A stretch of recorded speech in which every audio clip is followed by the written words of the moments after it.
set of struggles. In some countries have lots of available vaccine, but they're not able to get people to take the vaccine. And there are other countries, many in the south, who are desperate to get vaccine and who can't get access to it. So we have, each country is now dealing with almost unique scenarios regarding how they've dealt with the pandemic up to now, what their vaccination level is, what the level of buy-in there is from communities around public health measures, how much support there is for communities to continue those measures. And I don't know right now around the world two countries that are implementing exactly the same policies or are in exactly the same epidemiologic situation. So I think it's time that we recommit ourselves to really now, especially in the Northern Hemisphere heading into the winter, it's going to have to be a serious look at how we can increase vaccination levels and at the same time maintain some of the measures. And I see increasingly that governments, and I understand that, they're handing back that choice to people and saying, well, we're shutting down the emergency response mechanisms and now we expect that individuals will take on managing the risks themselves. And maybe that's true in some countries with very high rates of vaccination, but it's not the case in most countries. So I'm a little concerned that some countries are sort of saying this is all over, and there's nothing more to worry about. And I don't want to be a pessimist in that. For them, I do hope it's all over. But all of the indications are that this virus still has a lot of kinetic energy. It has a lot of momentum still, and it will move and it will pick off those people who are not protected with vaccine. And if that happens to be a young, healthy person, then maybe that isn't of a great consequence. But long COVID is showing that it may be.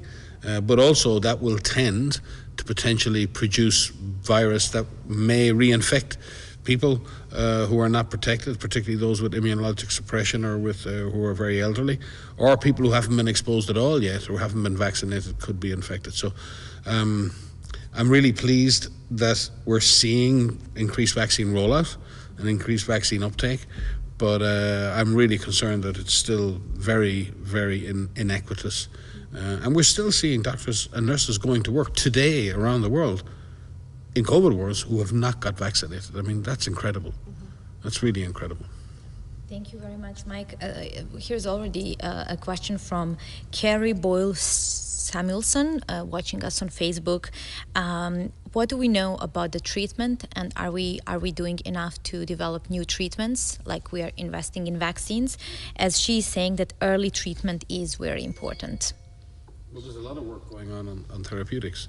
Part of the slowdown on therapeutics has been those variants that have emerged have escaped the effectiveness of some of the original monoclonal antibodies or polyclonal antibodies, which means we have to stay one step ahead of the virus.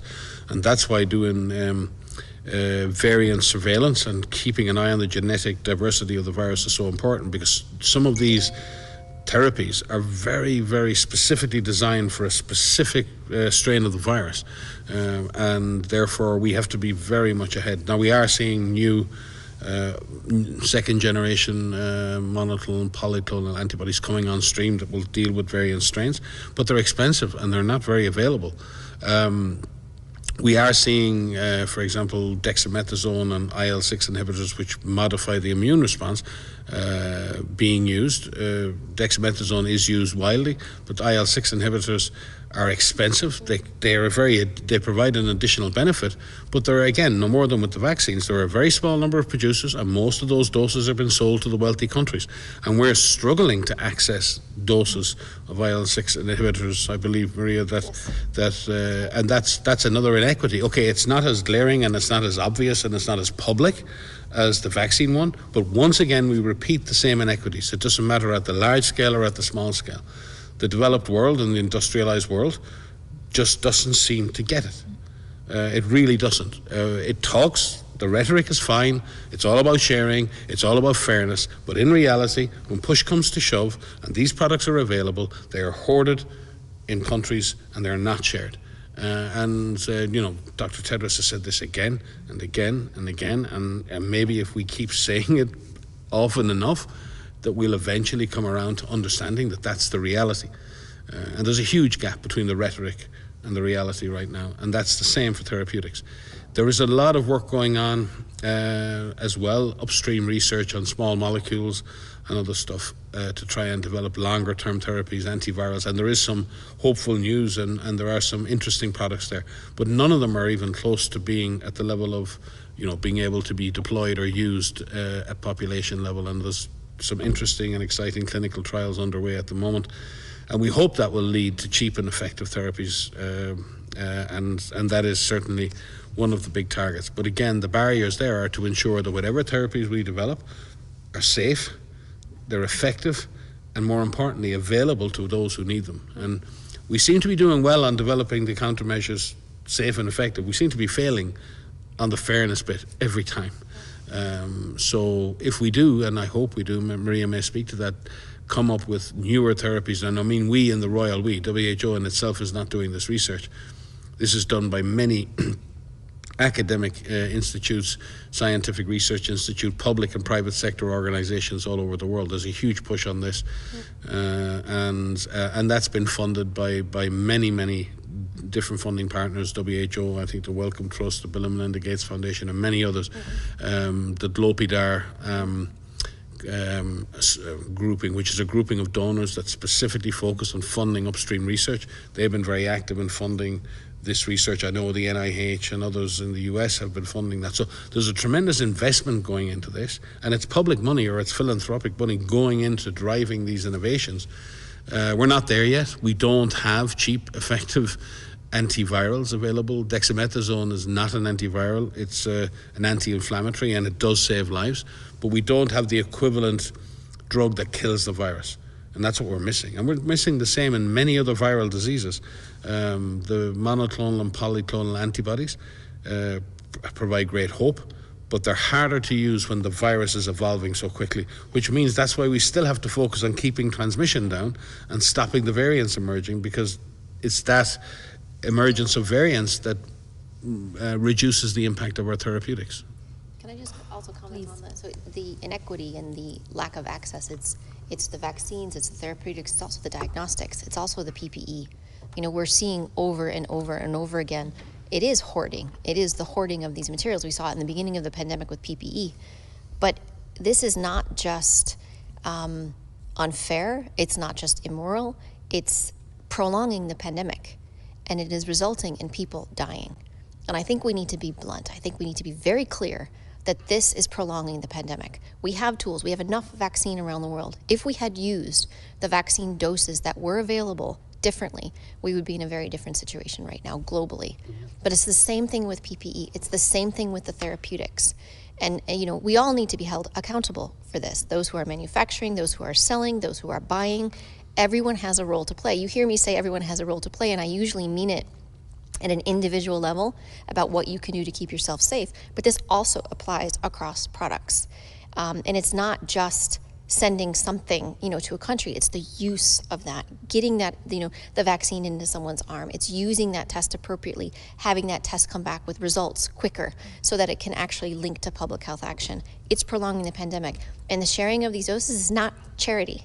That's the other misconception I think that's out there, that it's just, about charity. We are completely in this together, whether or not people recognize that or not. But if you achieve a certain level of vaccination, for example, because of these virus variants, no one is safe until everyone is safe because the virus is evolving. So there's almost a false sense of security that if you reach this magical number, this magical percentage, and of course we want more people vaccinated. I'm definitely advocating for more vaccination, but it has to be shared around the world, because you won't be safe if just your population.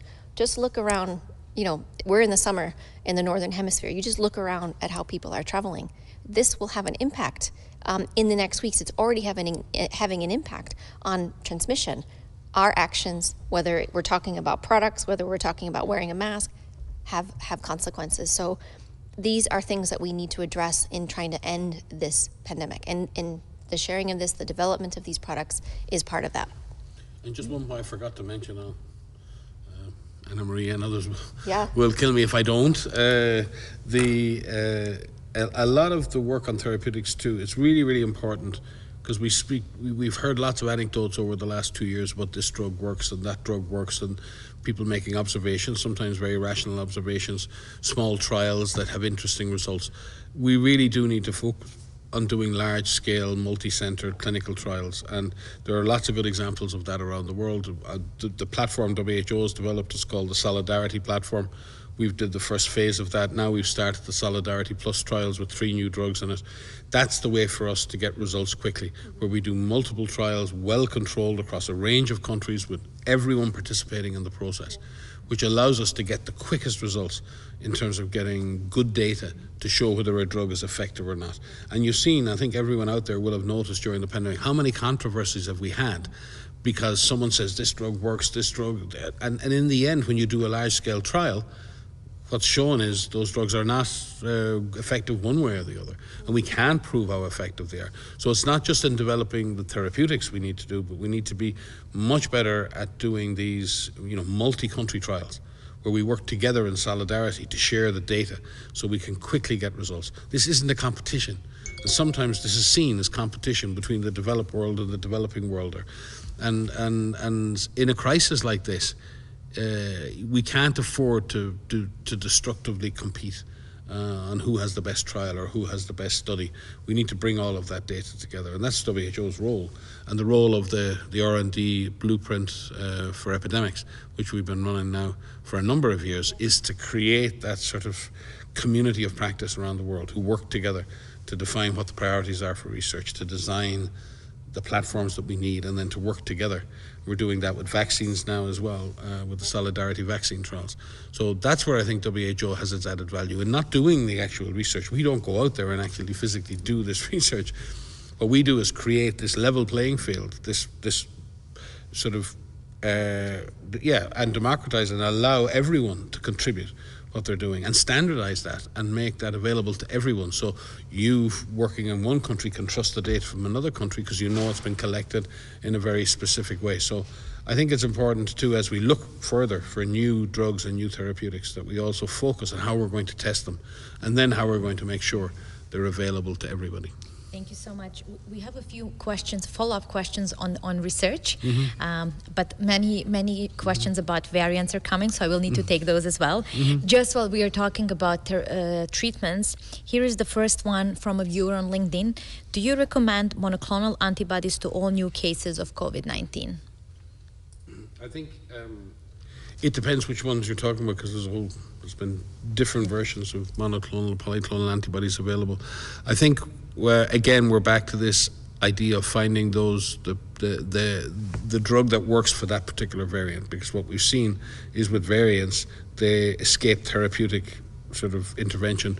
In a sense, what we've seen with vaccines is that the vaccines still remain effective against many variants. However, with polyclonal and monoclonal antibodies, at least the first generation of them, they're not as effective against the variants, so we lose them quickly. But there's a new generation of those coming out now, and yes, we should be using those as much as we can. But the problem again is there's limited availability, there's limited production capacity, and that production capacity and that availability is mainly in industrialized countries. So again, the scale of the problem outweighs the supply. Are we going to be able to scale up production of these products in a way that we can share with everybody? And again, we're back to the same issue that we spoke about with vaccines. Unless we commit to the idea of scaled up production and scaled up distribution, then we're never going to get there, because the rich will always be able to buy a limited supply. And that's just the reality, and you can't put too fine a point on this. What we really need is those drugs made available for the people most likely to benefit from those, and those are people, in hospitalized situations who can benefit from these life-saving interventions. And we're just not doing that effectively enough. But I have great hopes. I think that whole platform of monoclonal antibodies as a way of developing rapid therapies is really, really promising. But we've seen how fleeting that promise can be, because if we let the virus mutate, the virus escapes our therapeutic interventions. So yes, it's a bit like mRNA vaccines. Monoclonal antibodies have become a real, when I look back at my career 25 years ago, none of this existed. We dealt with Ebola and other things. We had no therapeutics, we had no vaccines. And to be in a situation where we're developing them within 12 months, deploying them within 12 months of the emergence of a brand new disease is groundbreaking. Now, I think we can get better and we can get faster at that, and I think we will. Where we've fallen down is in scale up and in equitable distribution. What we've done is done amazing things in innovation, and then we've failed in fairness. And that's counterproductive, because now we're letting transmission go on in countries and we're not stopping it using the exactly. So it's a kind of a self-fulfilling prophecy. But I don't want people to go away from a Facebook Live thinking, oh, it's terrible, everything is doomed. No, it's been human ingenuity, and the commitment of scientists and others around the world who've put all this together is incredible.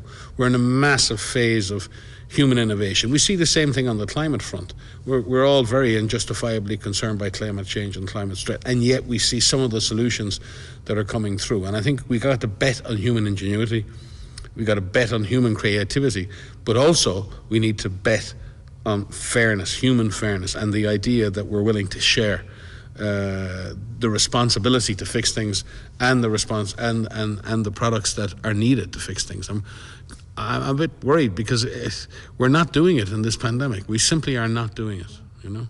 Can I just comment on the treatment questions are very specific. We have guidelines about the treatments that come out about, which drugs for which patients and when, but it's really about the right patient, the right dose at the right time. And that's really critical. So whatever therapeutic comes down the pipeline is about the right patient, the right dose, the right time, and being provided by a trained medical professional.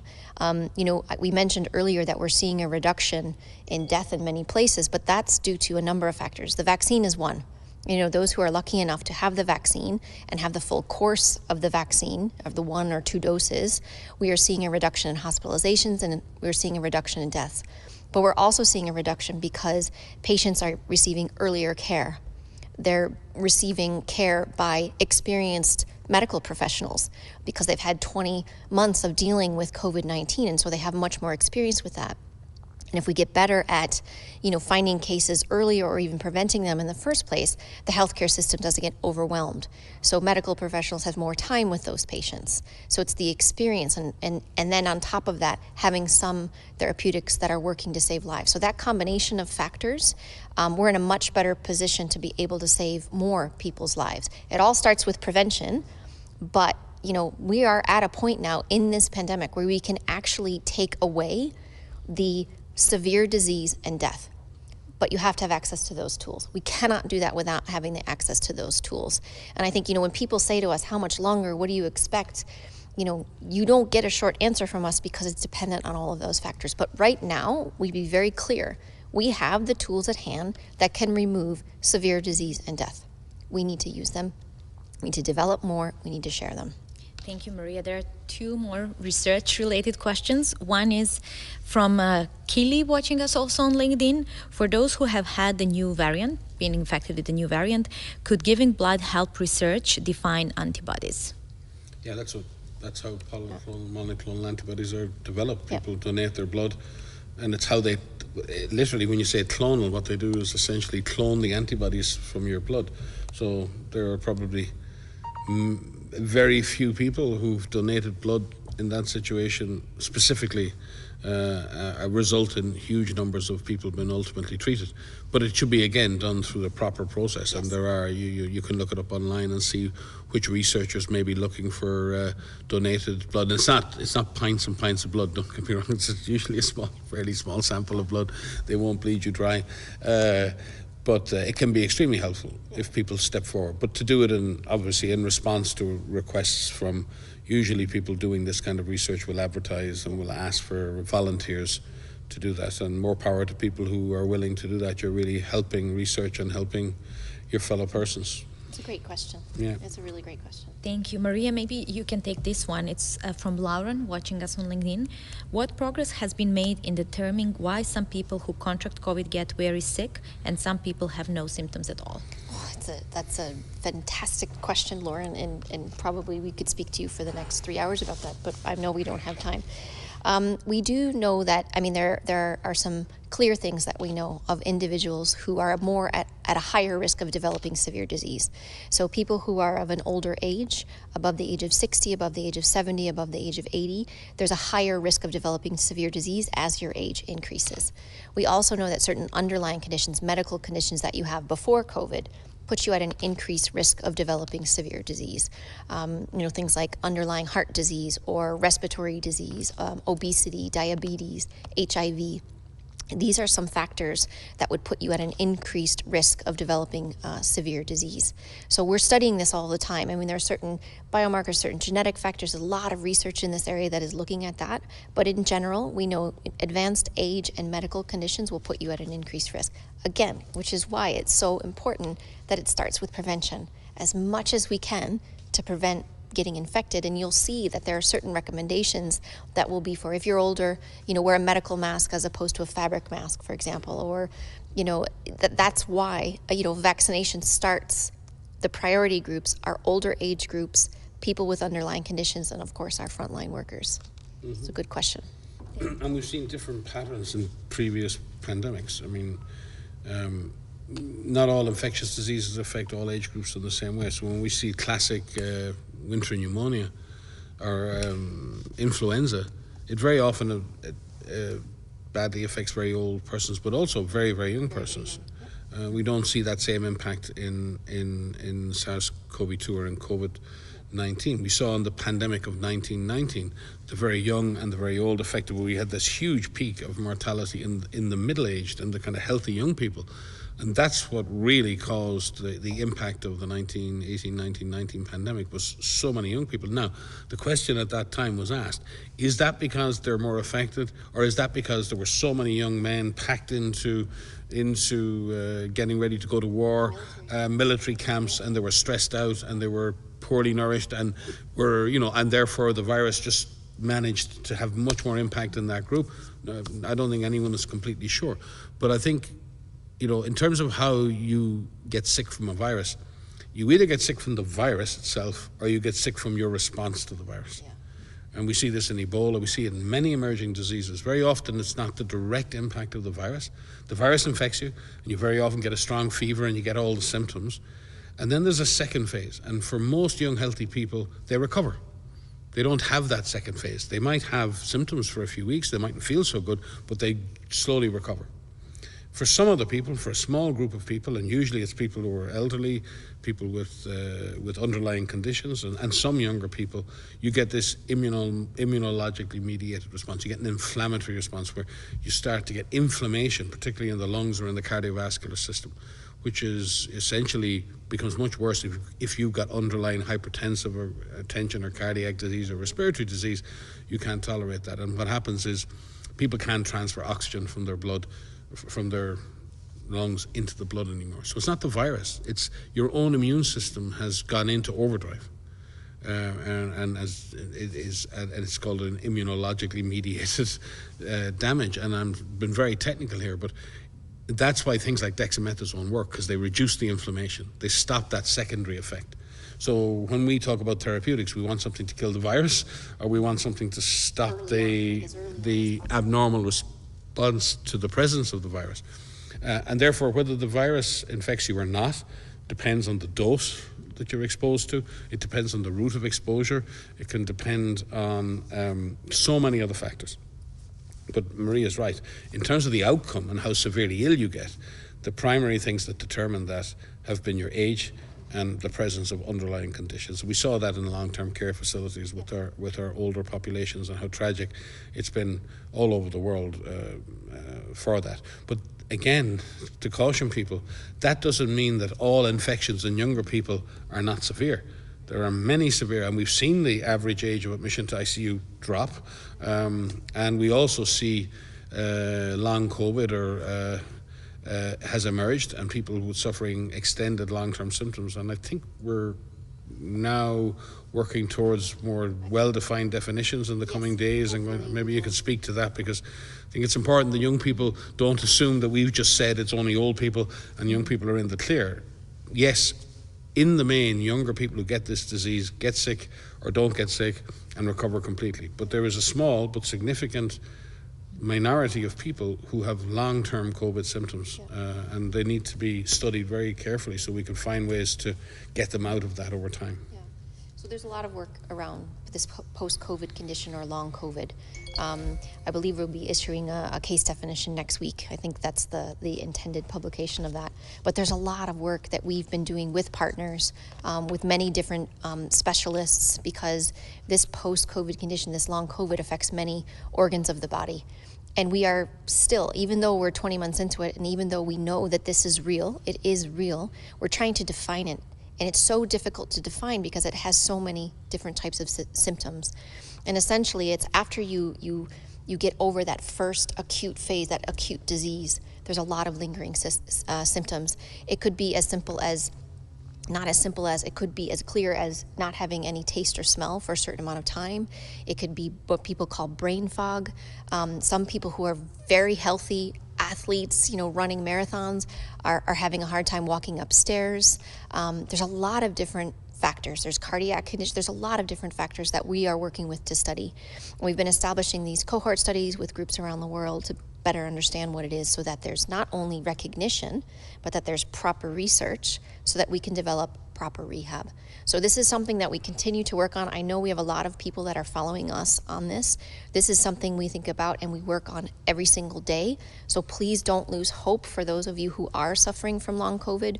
We hear you. We want to continue to work with you and to make sure that we really advance this, because you will not be forgotten in this. It's, there are so many different aspects to this. And when I hear people say, young people, they don't have to worry about it because it doesn't cause such severe disease in them.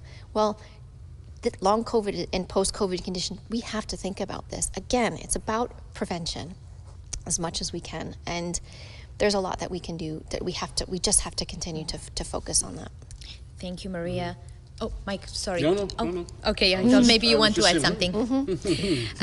Doing approval. Several questions are coming around variants. So Okay. maybe first one is to give an update about the Delta variant. Do we have any news, any new knowledge, or what's the latest on Delta and its effects around the world? So, we, again, looking at the changes in the virus, the Delta variant is the latest variant of concern that WHO is tracking at a global level. There are 4 variants of concern that we're tracking at a global level.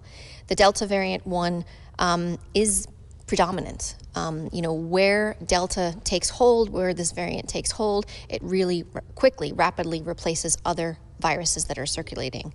And that's important because, when we're tracking this, we need to better have good testing, we need good sequencing around the world to be able to detect which variant is circulating. But, essentially, I'm looking at a figure. We were giving a presentation this morning. The predominance of the sequences that are shared on platforms like GISAID is the Delta variant. But Delta is also continuing to evolve. So we're looking at several sublineages of Delta and looking at how the virus may be changing. We expect the virus to continue to change. Delta will not be the last variant that you will hear us talk about. There are 5 variants of interest that we are also tracking at a global level. The latest one has been designated as mu, the Greek letter mu. This is the B1621. It was first identified and reported from Colombia. And the reason it's been designated as a variant of interest, it was designated on the 30th of August, is because in some countries, the proportion of cases with the mu variant is increasing. Having said that, and that's in South America, but in other countries, the proportion of mu is decreasing. Where Delta takes over really quickly. And we look at some of the mutations that are part of mu that have some worry in terms of reduced neutralization. So there's, it's something that we're constantly tracking. When you say reduced neutralization, what do you mean by that? It's coming from some studies. And so what we are looking at when we evaluate a variant or a mutation are several things. One is transmission. Is transmission increasing? 2, does it cause more severe disease or a change in the disease presentation? Maybe many more are hospitalized or have need or will die if they're infected with that variant. We look at if our diagnostics work. Can we still find people who have infection, that have that virus. We look at the therapeutics, and if there's a reduction in the effectiveness of the therapeutics, and the same thing with vaccination. And the way that we study the body's response to that either comes from lab studies, where we're looking at this antibody response, and then we also do this in humans if the virus is circulating in humans. So in the mu variant, there are some studies that in the mutations that have been identified to suggest that it may have. Now, I say that, but the virus also still needs to circulate. So you may have also heard of this variant called C.1.2. And this was a variant that was reported from South Africa in May. And there was a preprint study that came out showing some research on this.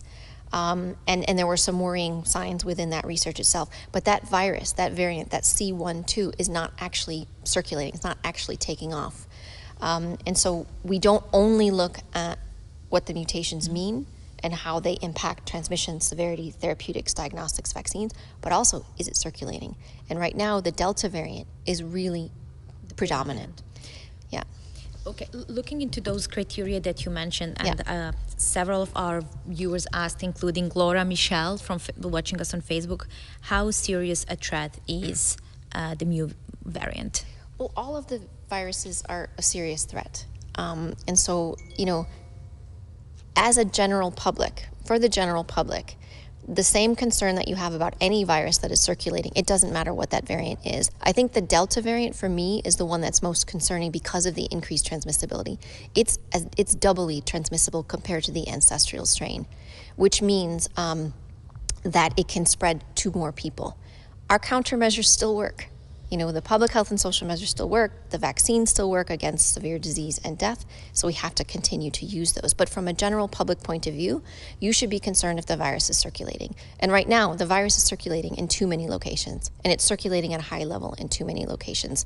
So I think what is good for, and it's a good question, so I don't want to dismiss the question by any means, but what we are trying to do as the World Health Organization is to bring people together to have those discussions. So that preprint I mentioned on the C.1.2, actually our researchers were aware of that before the paper came out online. And that's what I hope the public wants to hear from us, that we are following it, that we have the right collaborations in place. The mu variant is of concern, it's of interest. I mean, they're all of concern, I think it's, but it's of interest to us because of the combination of mutations that it has. But it doesn't seem to be circulating. Mm-hmm. And remember, these viruses, in some senses, are competing with each other, not just with us. Right.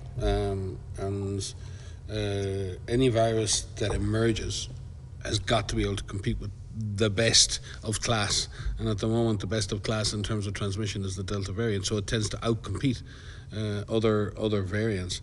So we may have the emergence, like, for example, the mu variant does contain genotypic or sequences and, sort of a structure that would indicate that it could be better at virus or vaccine escape or other things. But that won't matter if it can transmit efficiently. That won't matter if it can transmit efficiently. So I think that's the issue. So a virus becomes a variant of concern when it shows those kinds of changes that are worrying in terms of therapeutic escape,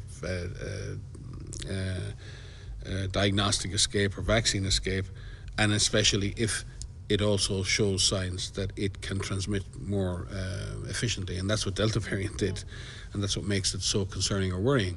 And like that, we will expect to see more. And I think that's the thing, and we thank our colleagues in GISAID, NextStrain, and all the different platforms that are publishing all of these data, and the people who are submitting to that, plus also the work we're doing ourselves directly with national authorities, to be able to maintain a really strong overview of what's going on day to day, hour by hour around the world, so we can build up a kind of a profile for each of these variants and characterize them properly. Because not every variant means the sky's going to fall in. Each variant needs to be looked at for its characteristics, in terms of its potential to cause more severe disease, its potential to transmit, its potential to escape vaccines. And we need to then get consensus amongst the scientific community that this variant needs to be monitored, it's of interest. If it's of concern, then we really need to start looking at diagnostics and how we develop better vaccines and evolve our countermeasures. And that's the whole process we've tried to put together, is to have and I think the use of the the nomenclature and the to get away from country associations has helped, because now people talk about the Delta variant, the Mu variant. They're not talking about the country in which the variant emerged and all of the stigma that went with that. So I think we're in a rational period of discussion. We've got a great system now emerging globally around, and that next evolution in surveillance. You were talking about field epi earlier, and the World Field Epidemiology Day, and greetings to all our colleagues out there in the epidemiology training programs around the world and in the Global Outbreak Alert and Response Network and GORN and everything else. But field epidemiology and public health has been revolutionized by genetic science, because our ability to track viruses and our ability to understand, have a deeper understanding of virus transmission, and then obviously for scientists and others to develop countermeasures, has been revolutionized by not just following variants, but our ability to track the genetic evolution of these viruses is incredible. And we wouldn't have had that. That would have been a huge, in SARS in 2003, it would take you days and days and days to get a single sequence, and it would be imperfect. And now we have this, at our fingertips technology. And again, WHO's job is to bring all that together, so it's not happening in 1,000 places and not connecting. And that's the power of platforms like GISAID and others, that they bring. We have an opportunity to share and pool our knowledge and our data, and then we can all look at that data together, and we can come up with a common understanding of how dangerous a variant is or not, or what we need to do in response to that or not. So I think we're really beginning to learn how to do this better, because I think sometimes when we're talking about the pandemic, we're always talking about what's going wrong, and to an extent that's important, that we talk about the bits we're not doing well. But there are certain parts of this where we really have, and I mean again the collective we, mainly scientific colleagues out there in all the institutions, are really revolutionizing public health for the future. And if we learn the lessons of this pandemic, we'll be a lot better prepared for the next one. So I need to give you an example, right? So we're talking about this variant, and we're talking about this tracking system. So everything about the cases being tested, the sequences being done, shared openly and publicly with platforms like GISAID. I'm on the GISAID website right now looking at Mu, because the question was, how worried should we be? We can actually track, in terms of the number of sequences that are shared, that it's tracing down, meaning that the proportion of those people who are infected with these variants for Mu is declining in the regions, in all of the regions right now around the world. The reason we have this as this variant of interest is because the combination of the variants, combination of the mutations, and the fact that it can circulate. So I think for me, I take quite some comfort, and I hope you do watching this as well, is that there are so many people that are studying this, that are working collaboratively together, and that are sharing this information. I want people to kind of hear this and be like, all right, they're on it. They may not have all of the information.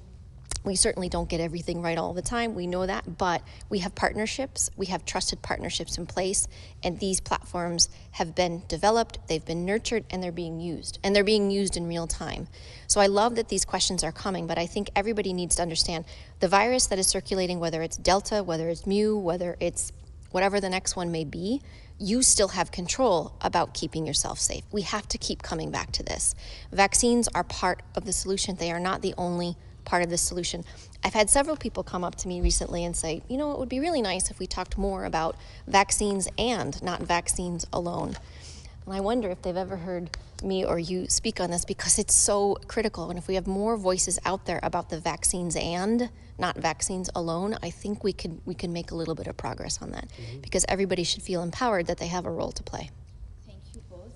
Before we close, I think there's one very important issue that we need to address, and we were receiving questions about schools reopening. We were talking about young people, variants, and how young people can be affected. So in this setting now, when the schools are reopening or starting a new traditional school here, what do decision makers need to know to ensure that it's safe for children and adolescents to go back to school? What do parents need to know, or what do kids and adolescents need to know? I think we go back to the basics on this. There are many countries, there are many areas that have had schools open and have worked to prioritize opening up of schools. Schools operate in communities. So if you can control, first of all, if you can control transmission in those communities, people who work at those schools, people who attend those schools, are safer.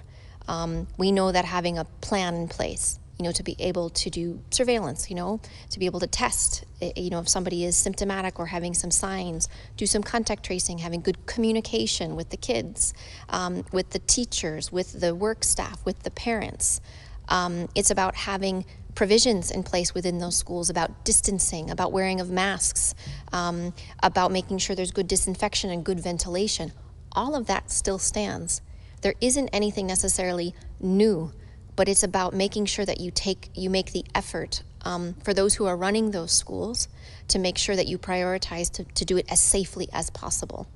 And individuals, it's about also what you do as parents, as children. It's about how much you mix with others. If you could, take care of yourself as well and try to minimize the amount of interactions you have with others, that also makes that school safe.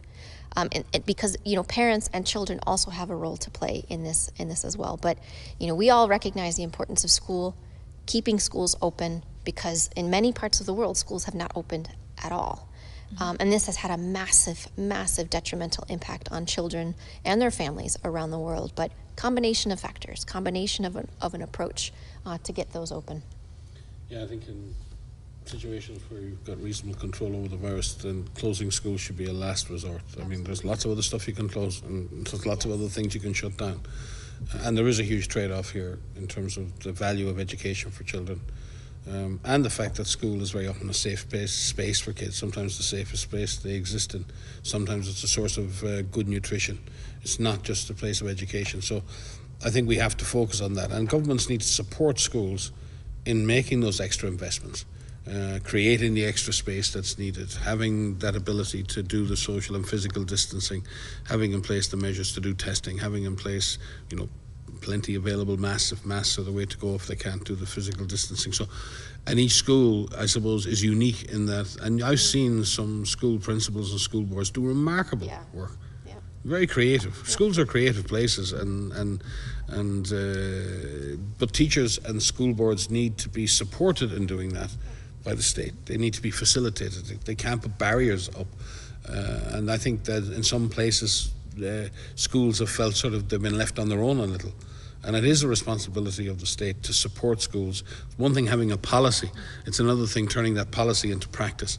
And policy into practice in most situations means resources. And you can't ask people to do more with less, although that's what they've been doing for a very, very long time. So, and it is important, where we have especially vulnerable teachers themselves. Many of them have continued to educate and teach despite the risk to themselves. And I think vaccinating those as frontline workers is also very important, so we can ensure that teachers can continue to teach. But we can most schools can be made pretty safe in terms of COVID transmission. But it's not an easy trade-off. But I think we have to look at schools in a sense as the last thing we close, in a society. There's a lot more we can control than that. And I think, with UNICEF and others, we've worked very closely on this. And our colleagues in UNICEF have done excellent work on schools, particularly in developing countries, to advise them on how to be able to stay open safely. So, we're very much aligned with our brothers and sisters in UNICEF around the importance of education, and that's a precious resource for any kid, particularly someone growing up in a developing country. And we have to do everything possible to keep schools open, because the loss of education is a lifelong loss. And it may be in the Western and Northern countries that can be recovered, but that time lost in education in many countries can't be recovered. So we really have to. Now, there are situations with intense transmission where we've seen before, where we have ICUs full and hospitals overwhelmed, where society has to be effectively shut down. And that's perfectly justifiable in certain circumstances. But what we're saying now, in most situations, most transmission situations around the world, with the availability of vaccines and other countermeasures, we can find a solution for schools that allows schools to stay open safely while we're doing everything else. But it doesn't mean that we haven't got certain measures to still carry out in schools to make it safe. So I hope this fall, as kids go back to school, that we can keep kids in school this year.